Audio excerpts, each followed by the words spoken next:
So after Thanksgiving, of course, we've got Black Friday and all of the focus that happens on the retail industry. And something that we're starting to see evidence of is, I'm not taking a victory lap here, but I feel like we called it. Take a victory lap. I feel like we called this out earlier in the fall. And that is, we always see late summer, early fall, large retailers coming out with their announcements of seasonal hiring. Mm-hmm. And one of the things we talked about on this show and on Motley Fool Money was, well, this will be interesting to see when, whether, and I'm not picking on Target, but when Target comes out and says, well, we're going to hire 100,000, 125,000, whatever the number is, seasonal workers. Macy's makes the same announcement. So does Walmart, et cetera.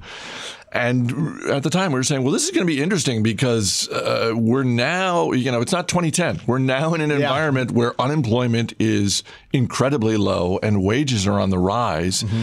And now it really seems, Taylor, like, companies are having a tough time hiring because, among other things, some businesses are throwing hiring parties to try and get people in the door. It's wild to think, like, with unemployment as low as it is, under 5%, that it's going to be harder to find and more expensive to find this seasonal labor, as companies are going to have to bump up that potential $8 an hour up to, 10, 15. Amazon saying that they're going to advocate for that $15 minimum wage across the country. And I think that goes to a couple different points, maybe some competitive points of Bezos trying to flesh out some people that can't afford $15 an hour. Either that or just because he foresaw a tighter seasonal employment market and was like, hey, here's our 15. If you can beat it, go work there. But if you can't, we're going to give it to you. And just it'll be the first season that they hire their own delivery drivers for seasonal delivery. So I think there's a lot more competition out there, and it's gonna be a little bit more costly. But you probably see a lot, maybe younger folks. Maybe this is the chance for some high schoolers to get out there and make an extra buck because they might not have traditionally been hired for this seasonal work. Yeah, I kind of feel like the conversation's always steered around autonomous driving, robot cars, all that stuff.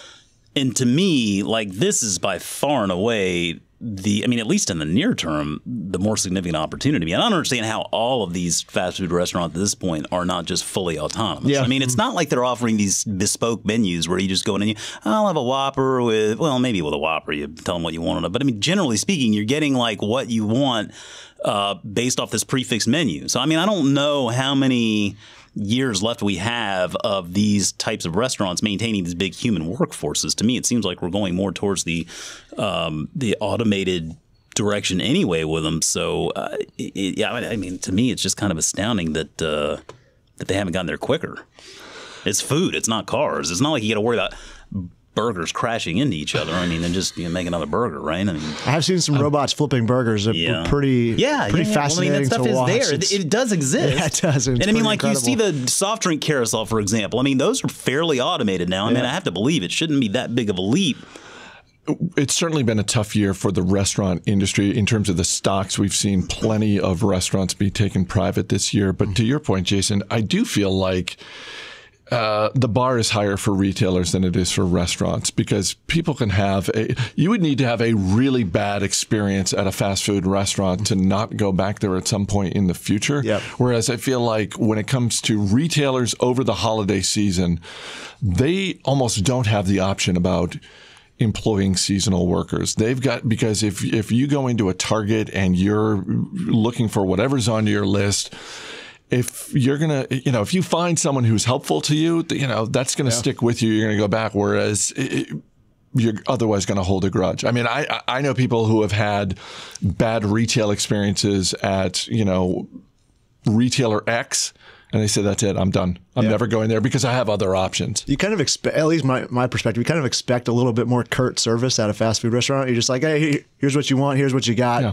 Thank you. See you again in a day. And it'll only take 5 minutes to get you your food next time. Whereas retail, at least in person, definitely more personable. And you like the environment to be a little bit more structured so you can actually find what you're looking for since you have to search for it. Whereas as a fast food or dining chain, it's all laid out for you right there on the menu.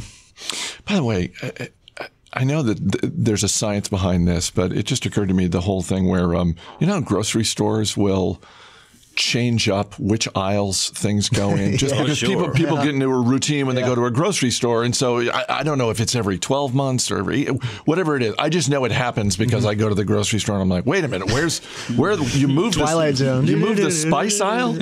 And that appears to be a phenomenon that only happens in grocery stores, because everything, the Target that's down here on Route 1, everything's the same, like in terms of the location, which is good. I don't want, like, if Target ever decided let's just screw with people, let's break up their routine, people would lose their mind. Move the beer aisle. Yeah, I think it's perhaps related to the size, because I will say, like, when I was in the golf business, and part of the golf business is running a golf shop at the country club, and so you can imagine that shop is significantly smaller than something like a Target, and we would switch that thing up all the time. But I also know that it takes maybe 5 minutes to walk through that entire shop, whereas if you go to Target, you're like, oh man, I've got about 5 minutes. And if it takes me 5 minutes to even figure out that they changed where things were, then I mean, you've got a problem. Yes, I think consistency in that regard is something that they almost have to rely on. I mean, that has to happen.